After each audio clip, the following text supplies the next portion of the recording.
Esse vai ser difícil.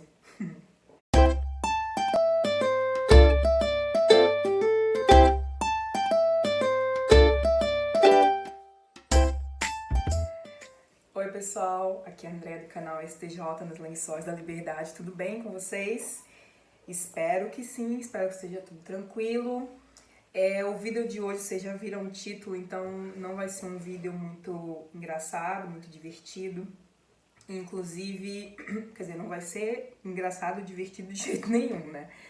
Mas, inclusive, se você tá muito sensível a esse tipo de assunto, né, sobre abuso, né, essas coisas assim, pode pular esse vídeo, tá? Não assiste o vídeo porque eu não quero dar gatilho pra ninguém.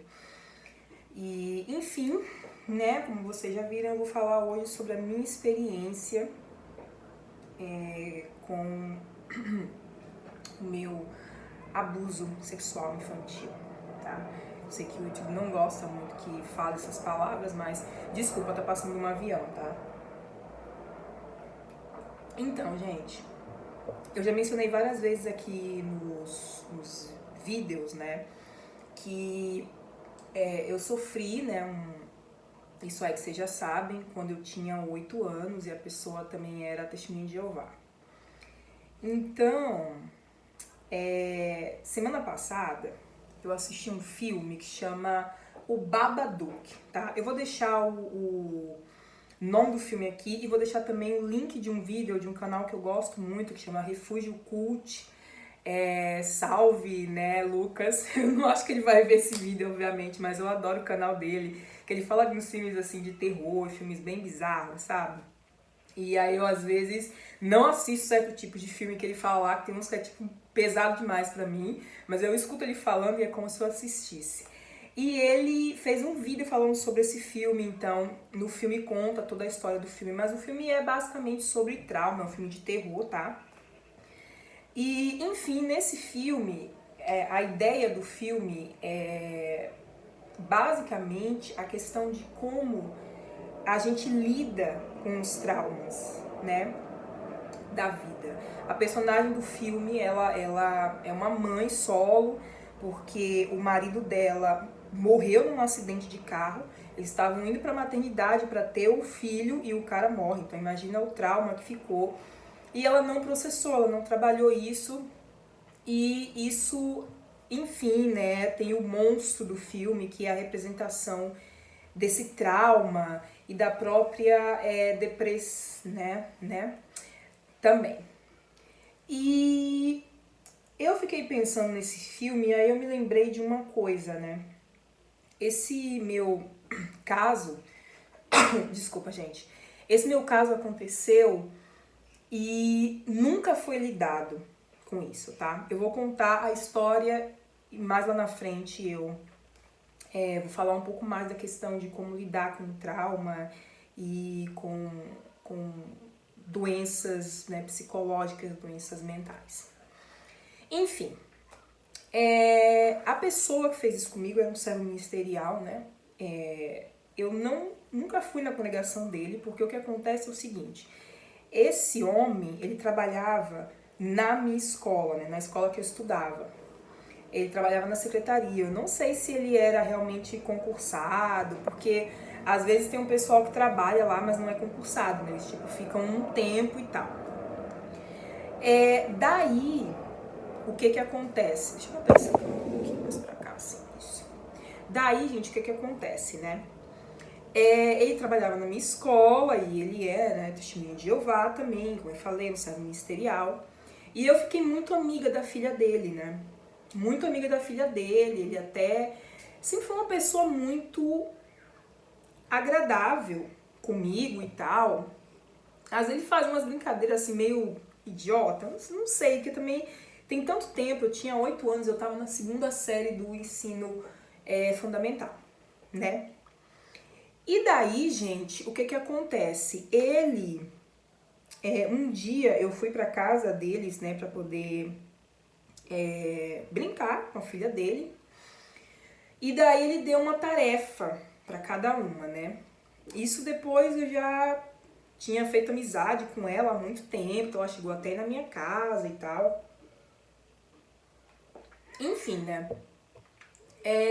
Ele falou, olha, fulana, você vai pra cozinha, né, a filha dele, você vai pra cozinha pra poder lavar os pratos, e André, você vai estender a roupa no quarto, porque no Brasil, em alguns lugares, tem a janela, né, e na janela você coloca aquele pendurador, um varal de roupa, aqueles de metal, né, de ferro, eu acho, e aí você pendura a roupa ali. Então você fica de costas, né, pra pessoa que entra. Então, enfim, ele me mandou estender a roupa, porque ele, né, ele queria fazer o que vocês sabem comigo. Eu não vou dar detalhes do que aconteceu, mas ele não chegou aos finalmente, felizmente, né? Mas naquele dia, eu lembro que ele tinha falado assim, por que você não dorme aqui? Aí eu liguei pra minha mãe, né, falou, não dorme aí não, pode vir pra casa. E ainda bem que ela fez isso, né? Porque senão imagina o que é que ele não ia fazer quando eu estivesse dormindo naquela noite. Mas enfim, por sorte não aconteceu. E daí, gente, eu bloqueei essa memória, tá? Por isso que às vezes as pessoas dizem para as vítimas, né, de eventos traumáticos como esse, elas dizem assim, mas por que ela só lembrou agora? Gente, cada pessoa vai reagir a uma situação traumática de um jeito diferente. Eu era uma criança, eu tinha 8 anos e eu bloqueei. Tipo assim, eu fiquei um tempo realmente sem lembrar que aquilo tinha acontecido. Até que a memória voltou. Na minha cabeça, a memória tinha voltado um mês depois, tá? E o meu pai falou pra mim, não, você falou só depois de um ano. Mas enfim, eu era criança também, talvez a minha noção de tempo fosse diferente. Mas enfim, eu contei pro meu pai, né?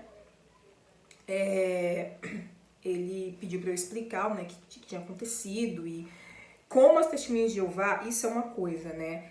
Se as testemunhas de Jeová estudarem aqueles livros lá para crianças e tal, junto com os filhos, meus pais estudavam comigo, né? Tanto naquele... Ai, gente, desculpa, que eu bati alguma coisa aqui, desculpa. Tanto com aquele... Os Jovens Perguntam, aqueles livros bizarros também. E, enfim, em todos eles fala sobre a questão, né, de se um adulto quiser fazer alguma coisa com você, você sendo uma criança, isso é errado, né? Eles realmente falam sobre isso, o grande problema é a forma como eles falam isso, sempre colocando a culpa na vítima, sempre colocando isso como um pecado e não como um crime, que é o que verdadeiramente é. Mas, enfim. E aí, o meu pai, né, pensou assim, nossa, eu não posso fazer nada, porque não tem como provar que ele fez isso com você. E até aí, eu entendo porque realmente ia ser minha palavra contra dele. Tanto que quando eu contei, eu falei pra filha dele, né, que ele tinha feito isso comigo, ela disse, não é mentira, meu pai nunca ia fazer isso, não sei o quê. E obviamente ela contou pra ele, né, ele ligou lá pra casa dizendo que eu era uma mentirosa, como é que você fala essas coisas sobre mim? E assim, né, a minha mãe não pegou e falou, por exemplo, cara, vai se lascar, como é que você tem a coragem de ligar e dizer que ela tá mentindo? Mas enfim. E daí ficou nisso mesmo, sabe? Eu não posso nem acusar a organização da Testemunha de Jeová de nada, porque os meus pais não levaram o caso, né, para os anciãos, eles nem sequer falaram com os anciãos. E às vezes eu digo pro meu pai, né, inconscientemente, o senhor não fez nada também para proteger a organização. O senhor pode me dizer o quanto o senhor quiser que não, mas inconscientemente foi para proteger a organização. Porque assim, gente, o meu pai sabe, por exemplo, dessa coisa da regra das duas testemunhas.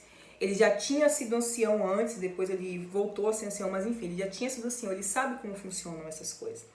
Então ele pode me dizer o quanto que ele quiser, mas ele não vai me convencer que inconscientemente ele não fez nada por causa da organização. Tanto que agora ele fala pra mim assim, se você quiser, você vai e processa ele, você vai e procura ou processa a organização, porque ele era, né, um servo ministerial e tal. Eu disse, olha, eu não vou perder mais meu tempo com essa pessoa, assim, se eu tiver a chance de encontrar com ele, beleza, né, aí sim eu vou confrontar, mas eu não vou gastar meu tempo, entendeu, dando mais espaço a ele pra acabar comigo. E aí, André, o que isso tem a ver com o filme e tal, né? É porque no filme, né, tudo aquilo que acontece, o terror do filme, na verdade, é por causa desse trauma que não foi tratado. E eu, durante muito tempo, gente, eu achei que eu tava muito bem com o que tinha acontecido. Assim, os meus pais acreditaram em mim. Só que eu tinha primeiro que ver o cara na escola, que os meus pais nem me tiraram da escola, né? Eu continuei lá. Eu tinha que ir pra assembleia. Ele não era da minha congregação.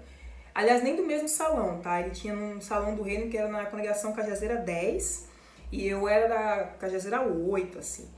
Esses são os bairros, tá, gente? Falando como se todo mundo soubesse. Aqui em Salvador tem bairros que chamam Cajazeiras, e são várias, né? É um bairro bem grande, inclusive eu acho que... Não sei se ainda é, mas era o maior bairro da América Latina, porque é bem grande mesmo, é uma cidade dentro de Salvador. Mas, enfim, ele não era da mesma congregação que eu. Mas eu tinha que encontrar com ele em assembleias e congressos, por exemplo. E meus pais nunca perguntaram pra mim, André, como é que é pra você assistir a assembleia, ou pelo menos ir assistir uma outra assembleia. E eu lembro que a minha mãe até falou pra mim, não, vamos deixar o assunto na mão de Jeová, quando aconteceu o negócio, né? Tipo, Jeová vai resolver o problema. Inclusive, esse homem foi desassociado alguns anos depois.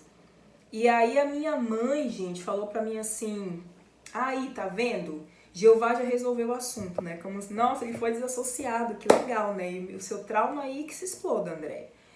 Então, como eu falei, eu achava que eu tinha lidado bem com isso, mas na verdade não, gente. E aí, quando eu fiz a terapia, né? Um dos tratamentos que a gente fez foi para focar nessa memória. A gente fez aquele EMDR, eu sempre esqueço o nome, tá? Que você coloca algumas pessoas fazem com o dedo, mas no meu caso era com um aparelhinho, né? E depois a gente ficou fazendo online, então era um site que a bolinha ficava se mexendo pra cima, pra baixo, pro lado, diagonal e tal. E aí eu tinha que lembrar dessa memória e deixar sair tudo isso. E foi aí que eu vi que eu não tinha processado nada. Inclusive, gente, esse tratamento EMDR, tá? Não é milagre, não. Eu já vi gente vendendo aí como pseudociência, vamos dizer assim, como se fosse a solução para todos os problemas. Não é bem assim, tá? Eu fiz a terapia antes, eu fiz muitos outros exercícios antes. Isso aí já foi, assim, tipo, uma das últimas coisas que a terapeuta fez comigo. Então, não vai nesse pessoal dizer, fazer EMDR em você, né? E você vai ficar bom de todos os problemas. Não é assim que funciona, tá? Eu sempre gosto de deixar essas coisas bem claras. Mas então, ela fez isso, né, comigo. E aí, gente, eu vi o quanto aquela memória ainda tava ali. Porque, assim, foram várias sessões que eu chorava, assim. Mas chorava. E eu percebi que eu ainda carregava muita culpa nas minhas costas, tipo, por que eu não corri, por que eu não saí de lá, porque assim, na hora que aconteceu, gente, eu fiquei imóvel, sabe?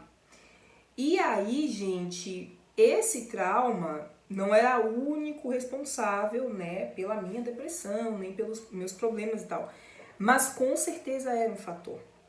E quando a gente não trata, o que acontece é a gente cria uma situação, a gente cria uma coisa tão horrível quanto um monstro, que é o que acontece nesse filme.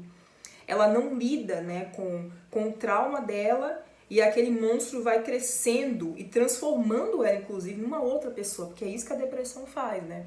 Ela te transforma numa pessoa diferente. Então, assim, não tem cura, eu tô aqui lidando com as coisas, mas é muito importante você lidar com o que te causou o trauma, né?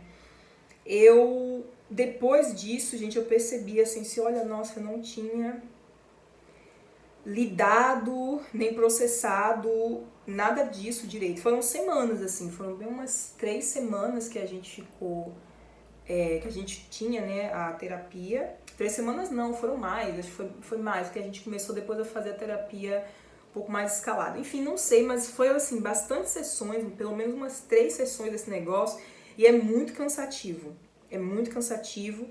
Mas assim, foi uma coisa que me ajudou também, como eu falei, junto com a terapia, junto com a medicação, que eu já estava tomando nessa época, né? E, enfim, gente, você que é testemunha de Jeová e por acaso tá vendo esse vídeo, assim, eu peço, por favor, que você tenha cuidado, tá? Com seus filhos, com as crianças, por favor, porque a gente tá nesse meio da testemunha de Jeová e acha que todo mundo que tá ali é gente boa, e não é assim.